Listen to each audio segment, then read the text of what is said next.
The boy I knew would never wish for war. The boy you knew is gone. Fire! There's so many of them. So just kicking things off, War of the Rohirrim, I want you guys to maybe describe and introduce your characters to people who might not know who they are and how they fit into this world. I play Héra Hammerhand. She is the only daughter and the youngest child of Helm Hammerhand. And she is a princess of Rohan. She is an avid rider. She's adventurous. She's fearless. And her maturity throughout the film and the way that she carries herself is a joy to behold. That was lovely. Thanks, mate. I play Fréaláf Hildesson, who is cousin to Héra. They have great love between them. And he is nephew to King Helm. He's affiliated to Rohan through the family connection, but he's also from the southern coastal region of Dol Amroth. So he's sort of an outsider and an insider simultaneously. And he is a man of great honor, high moral standing, but he finds himself challenged and tested throughout this, but he stays true to who he is at all times, no matter how big the test. Mm-hmm.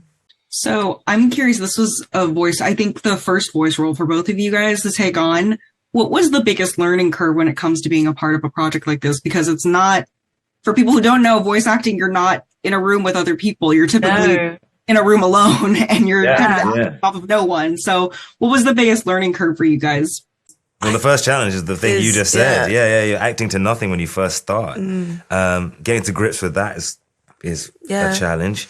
And I suppose getting to grips with it as quickly as you can, I suppose, was another challenge that we have to get. Absolutely. I think it's also, if this makes sense, like getting comfortable feeling sort of naked in a weird way. Because you really can't have any sort of anxiety when you're doing something like this. Because, when I remember when I first walked into the booth, I felt quite awkward. I didn't know if I knew that I could do it. And, you have to make bonkers noises. And, he's on a horse being chased by an olifant and then he's got to jump off the horse. I've got to do a load of running and obviously you're not doing that and you can't really physically move. So finding that in your body is really interesting. And I think it does take a degree of sort of getting over yourself. You have to get over yourself, exactly. Yeah. And you can't hold anything back. No. Because, it's funny you say, when sometimes you have the nervousness or the hesitancy, the microphone could pick up all of that. Absolutely. They say, well, the camera never lies. The voice doesn't lie like that. No. It doesn't. It can pick up little octaves and whatnot and slight new inclinations and stuff because you're nervous or you're not fully committed to the truth. So I guess that was what I learned. Yeah, me too. Yeah.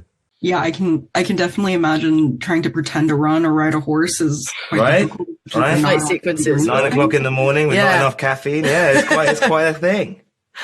So I'm curious, Gaia, Héra has this storyline where she was meant to, I guess, get married to Wolf, but then that sort of fell out and now she's going with somebody else.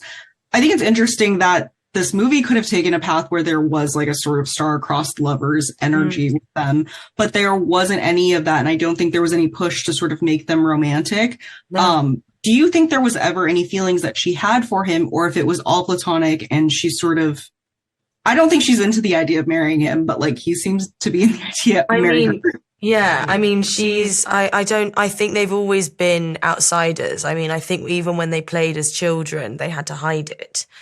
At the beginning of the film, Freka comes in and says, I've heard that you're going to marry her off to a prince of Gondor. And Helm says the same thing. He says, you will leave our lands and you will never know anything of our people.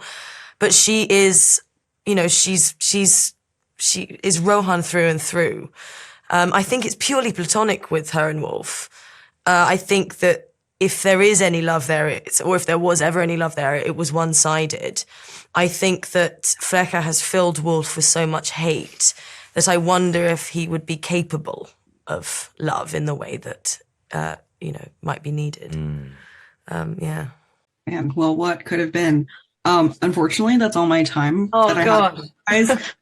It's been a delight. I hope you guys get hydrated and get some rest after this. There's electrolytes. Let me go in my Stanley cover. Electrolytes, yes, exactly. Thank you so much. Thank you so much.